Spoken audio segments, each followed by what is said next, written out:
From the golden age of storytelling, welcome to Truth Meets Fiction. And now, our feature presentation.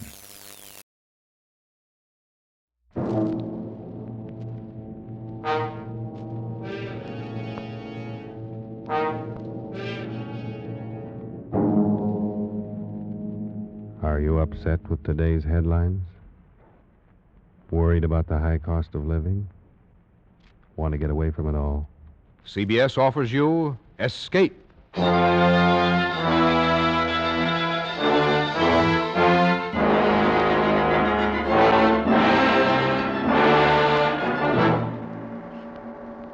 are the friend of a man living in death, confidant of a ghoul, witness to a nameless terror. You are a guest in the House of Usher. The Columbia Broadcasting System and its affiliated stations present Escape, produced and directed by William N. Robeson, and carefully plotted to free you from the four walls of today for a half hour of high adventure.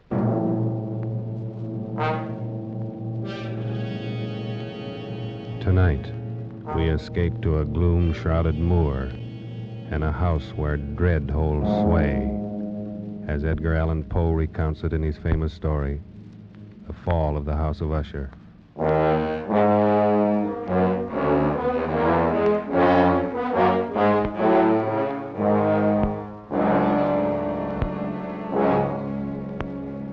It is with some regret, but I believe advisable that I identify myself only as a friend of Roderick Usher.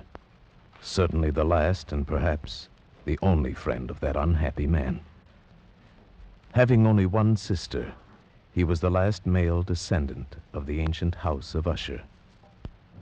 Roderick had been one of my boon companions in boyhood, but many years had elapsed now since our last meeting.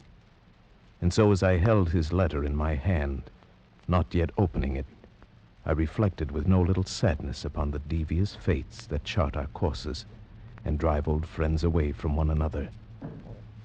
But then a sudden feverish and nostalgic curiosity laid hold of me, and with fingers made clumsy by their eagerness, I tore open the letter and read, My dear friend, my need of you has so far outgrown my pride that I'm going to request a favor which I realize full well may involve considerable inconvenience to yourself.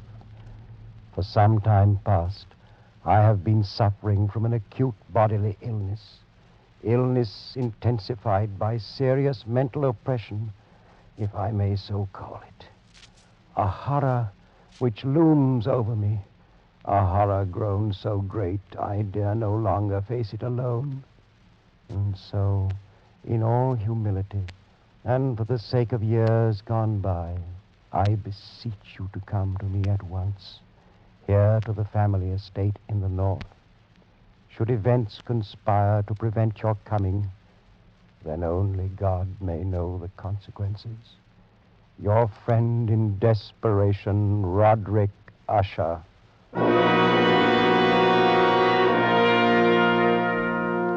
And so it happened that at the end of a dull, dark, and soundless day in the middle of October, I found myself as the shades of evening drew on, within view of the grim and melancholy House of Usher.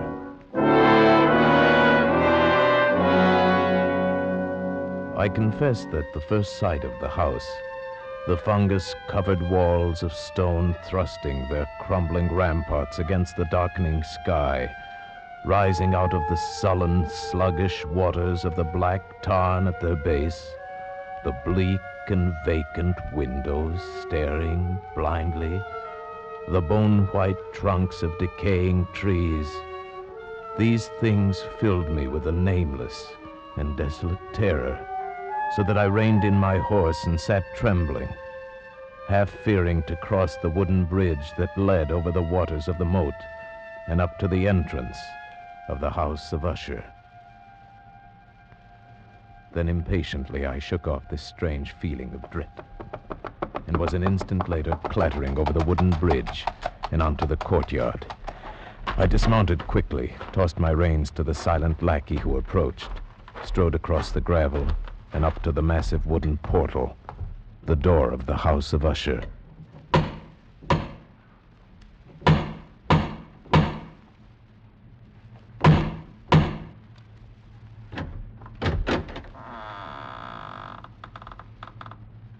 Good afternoon. My name I is... know. You're the friend of Master Roderick. Please come inside, sir. Thank you. But may I inquire how it happens you know me? You have been expected for some time, sir. Yes, true. But also I'm a stranger to you and could be some other visitor. That you could be anyone other than the friend whom Master Roderick expects, sir, would be impossible. You see, no one else would ever come to this house. Then I followed his stealthy footsteps through many dark and intricate passages. My earlier foreboding heightened and was made fearful by the somber aspect of the hallways by which we passed. The many unused rooms reaching out with their vast emptiness like some hideous jungle creeper. But at length, we stood before the door of the master's studio, and there the servant left me, departed and left me to go in alone. The man across the room, half reclining on the couch, his back turned toward me, did not hear the opening of the door. For the space of several heartbeats, I saw only the deathly pale and ghastly sunken features of a stranger. Then only with difficulty could I recognize, behind that mask, my boyhood friend. For surely, under light of heaven, no man had ever before so terribly altered in so brief a time as had Roderick Usher. Oh, my friend, you've come at last. Thank God you did come. Oh, Roderick, did you not know I would? Could you not be sure that no long years would ever dim the friendship we shared in youth? So many things have dimmed. Ah, youth. It seems so long ago. But now you're here, and we'll find it, relive it all over again, every glorious moment of it. And all these shadows, all these gibbering phantoms that haunt me, they'll be driven out. And then the sun will shine again, and we'll be young again and relive... Roderick! But forgive me, my friend. My excessive joy at the sight of you after so many years drives me into a frenzy of talk. How many years has it? Oh, no matter. It is enough that you are here, and brought with you all the lost, all the happy days of my boyhood. But I'd expected from your letter to find you in serious straits indeed. Instead, you seem in the best of spirits. You have the right to know. But in all frankness, here in your presence, I find it difficult to credit importance to those things which only yesterday filled me with terror. True, I've been ill. A nervous affliction, something in the nature of a family weakness, probably. It has affected me with a morbid acuteness of the senses, such that quite often the least sounds and odors and colors become irritating beyond endurance. Then I've eaten but little, as you can see. But surely you've retained the services of a physician. A physician? Oh, yes, of course. He calls almost daily, though it is more often Madeline that he attends. You remember my twin sister, Madeline? For her I fear more greatly than for myself. Even today she's taken to her bed, and I have no doubt will never rise from it again. Oh, what tragedy. The sympathies of my heart go out to you. Oh, but leave it for the present. Leave it to dream of all those happy days we left so far behind. Everything will be different now that you're here. Do you remember when we were 12? But the happy forgetfulness which Roderick found in my coming was short-lived, and in a few days he had sunk into a morose torpor, from which only occasionally with frantic difficulty could he reach the joy of our first few hours of meeting. More often his mental apathy was broken by bursts of vicious temper and violent ill humor. fits I could only excuse on the basis of his illness.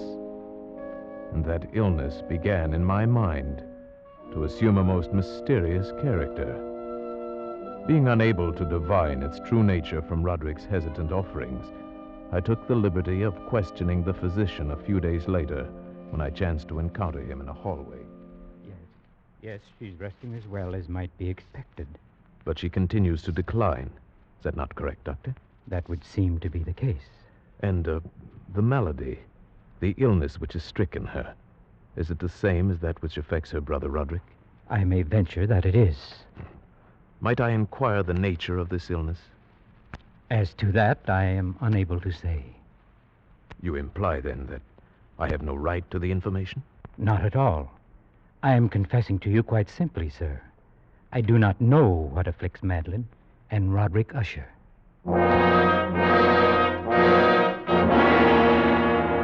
And so a week passed. A week in which the sullen, leaden skies darkened into deeper oppressiveness, in which Roderick's deathly pallor and creeping mental dissolution grew more apparent. A week in which the monstrous atmosphere of this ancient mausoleum began to crawl insidiously within my own consciousness, stirring into life a formless, unknown dread. Then one evening, we were sitting in the vaulted studio, while the first shadows of night began to flow together into pools of darkness. Roderick had been unusually troubled during the day, and had been trying to find some solace by playing on the violin. Of a sudden, there came a knock upon the door. Stop it! Stop that infernal pounding, do you hear? Do you wish to drive me completely mad? Open the door and come in, come in! It's the doctor. Well, what is it? What do you want? Master Usher, I regret that I must say this, but it is my sad duty to inform you that your sister Madeline is no longer living. Madeline, my sister. Then she's dead? She breathes no more. Dead? And perhaps, my dear doctor, you can tell me what caused her death. Unfortunately, I can only take refuge in the term heart failure. Heart failure? Yes, of course. Very well, Doctor. If you'll be kind enough to wait, I'll come down directly and discuss the arrangement. At your service. I bid you good afternoon, gentlemen. Roderick, I assure you of my deepest sympathy. You do. Your deepest sympathy. The doctor regrets his sad duty. Are you fools, both of you fools? I don't understand. Haven't you seen it yet? Can you not feel it about you? The horrid, monstrous, brooding spirit of this accursed house. Can't you hear its evil laughter as it lurks in the hallways and grows fat upon the soul? My dead sister. Roderick. Can't you see that it matters nothing to me that she's dead? That I myself walk but a few steps behind her into the same shadows of hell? Can't you sense those hideous tentacles, even now, reaching out for me? For me, who now the last living, if it be living, the last living descendant of the accursed House of Usher.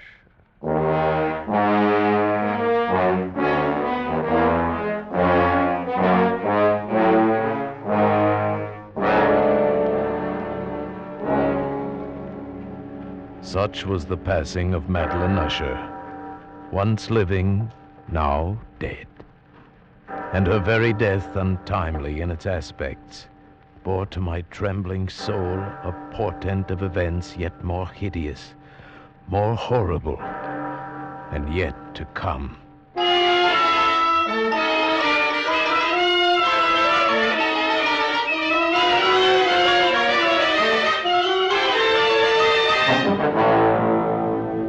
At a later hour of that same sad night, Roderick came into my chamber to voice an intention so morbidly unnatural, that for the moment I could only feel that his tottering reason had at last failed him entirely. Then you refuse?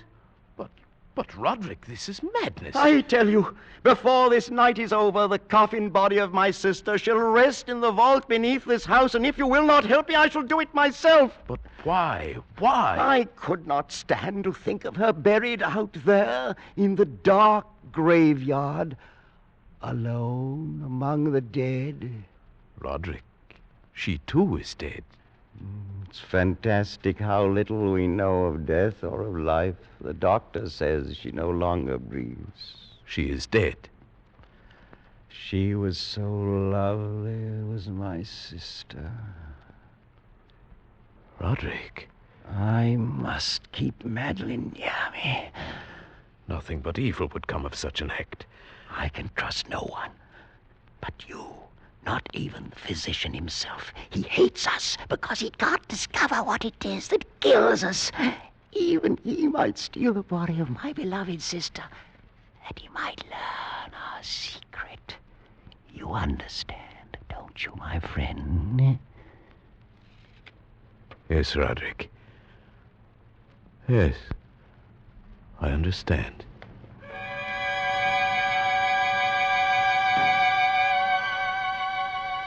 And so it came about. Near midnight, we two alone made our way to an upper chamber of the house. And taking up the black coffin between us, in the shuddering light of candles, we walked the tortuous passageways, slowly descended the curving stairs of stone, passed beneath the moldy level of the earth, forced open a massive and age-rusted door of iron, and stood at last, with our ghastly burden, in a subterranean, dank and musty crypt, underneath the House of Usher. Over here, my friend, on these trestles. Now, a trifle higher with the head. There. Oh, may you sleep in peace and dream, sweet sister, from I who tread the same path soft behind you. Come, Roderick. The thing is done. Oh, wait. Stay a moment. We've not yet affixed the coffin lid. See? I've left it loose so it can be turned back. No, I beg you. A last farewell, no more. Look. Is she not beautiful? Yes, she was very beautiful. Was? Yes, of course. The look of her confused me. But do you not see it, too? The warm glow of the cheeks, the eyes shut softly, those lips half parted. Does it not seem that she may rise up and speak to us at any moment? This gruesome place inspires those morbid fancies. Morbid fancies? That now dead she seems to live, and living seems already dead? Man, you seek out madness. You court it with your very thoughts. And if I do, what matters? What value can there be in reason without the hope of life? Dead, you say to me, she is dead. Upon what certainty? Why not with equal reason say instead she lives? And that I, the last of Usher, am the one who is already dead.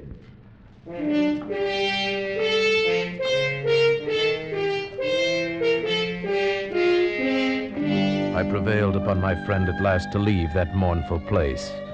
And so with grim finality we secured the ebon lid, took up our flickering candles, and departed from the crypt, leaving it alone with its darkness and death. The ponderous portal closed behind us, and then my soul for one brief instant felt the dread and awful meaning of eternity.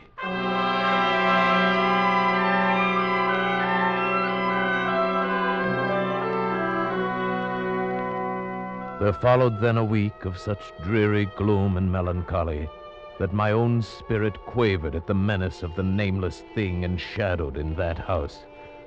By perceptible degrees, the living soul of Roderick Usher flickered lower. More ghastly grew his pallor, more tremulous the extremity of his terror.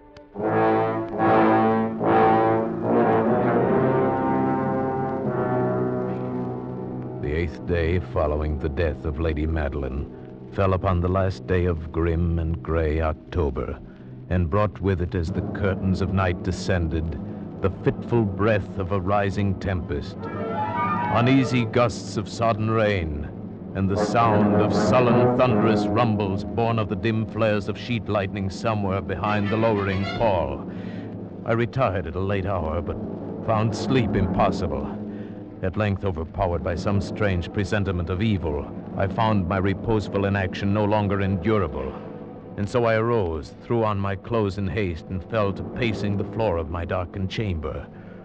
Then in one instant, a soft sound in the blackness froze my steps in paralysis of terror.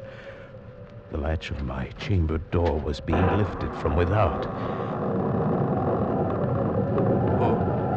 Who is it? Who is it, I say? It is I, Roderick. Oh, Roderick. What are you doing up and about at this hour, in pitch blackness? Wait, let me light the candles. No, I am quite used to darkness. I heard your footsteps and knew that you must be awake, even as I was. But can it be that you've not seen it? I don't understand you. I've seen nothing. Then stay. You shall see it, even as I've seen it for these past 2 hours. Wait. I'll throw open the casement window. There. Look!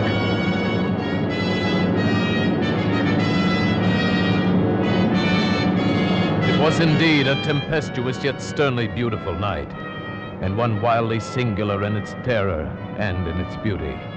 The exceeding density of the clouds which hung so low as to press upon the turrets of the house did not prevent our perceiving the velocity with which they flew careening from all points against one another.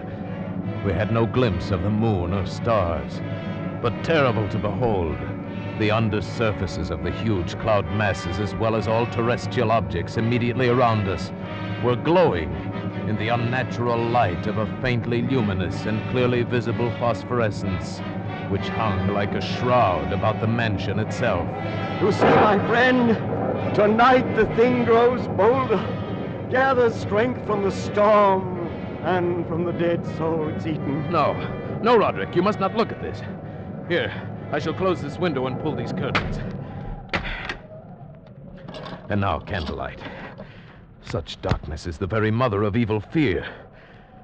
There. Now come, sit here. Suppose I read aloud from some book or another. As you wish. I presume it matters little which. Oh, here. Here is a volume of The Mad Tryst by Canning. Will it serve? As you said, it matters little. I've always found the scene to be quite entertaining, wherein Ethelred dreams of fighting a dragon. Now, let's see. Oh, yes. Here it is.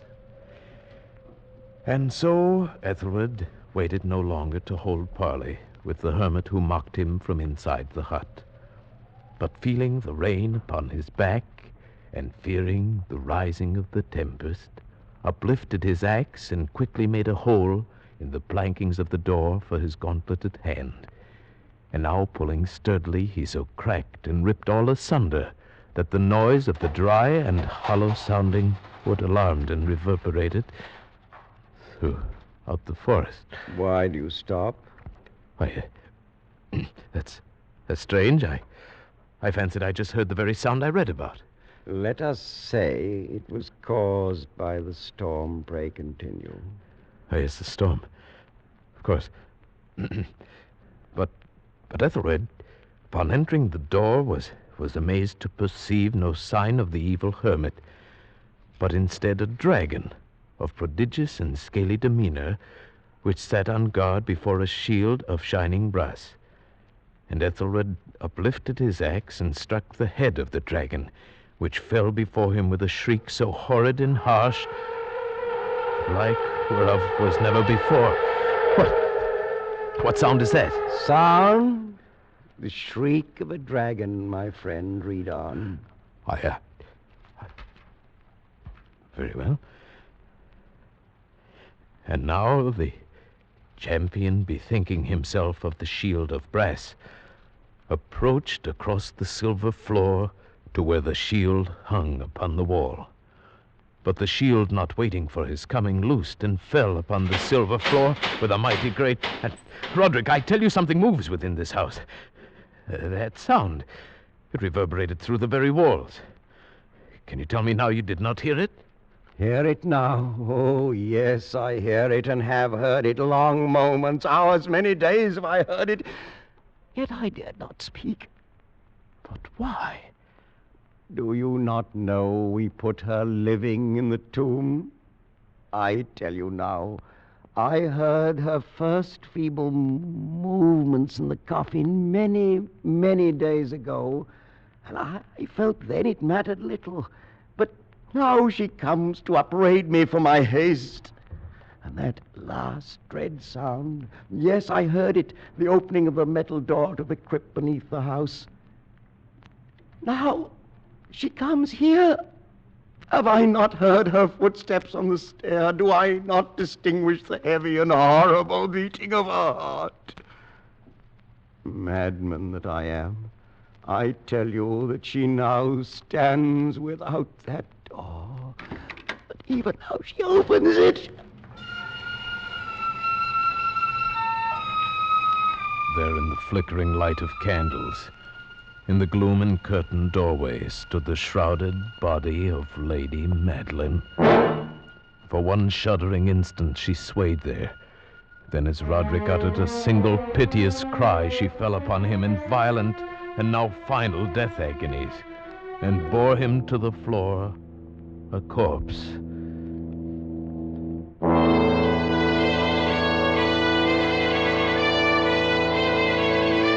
From that chamber and from that mansion, I fled aghast out the massive portal over the causeway into the night. Suddenly there shot along the path a wild light, and I looked back in heightened terror, for the vast house and its shadows were alone behind me. The baleful gleam came from the setting full and blood-red moon, which now shone vividly through a widening crack in the walls of the house itself, and even as I gazed, its fissure opened rapidly. There came a fierce breath of the tempest. The entire lunar orb burst at once upon my sight. My brain reeled as I saw the mighty walls rushing asunder. There came a long, tumultuous, shouting sound like the voice of 1,000 waters.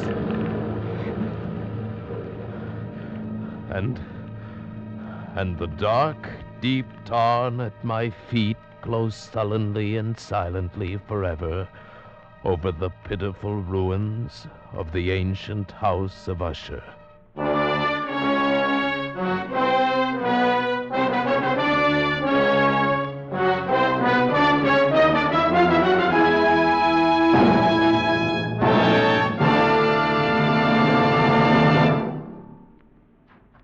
Escape is produced and directed by William N. Robeson, and tonight brought you The Fall of the House of Usher by Edgar Allan Poe, adapted for radio by Les Crutchfield, with Paul Frees as the narrator, Ramsey Hill as Roderick Usher, and Sheridan Hall as the physician. The special musical score was conceived and conducted by Cy Fuhrer. Next week, You are the victim of a poorer man, pursued from the west coast of Africa to the west end of London by a dead man's head, which grins at you upside down.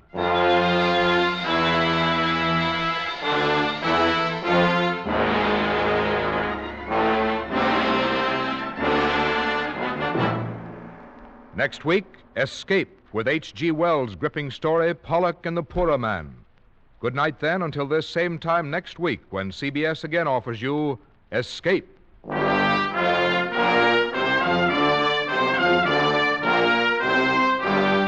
This is CBS, the Columbia Broadcasting System.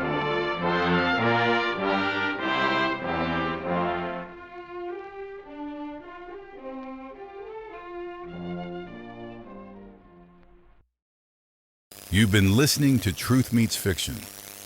Until next time, keep a light in the window and a story in your heart. Good night.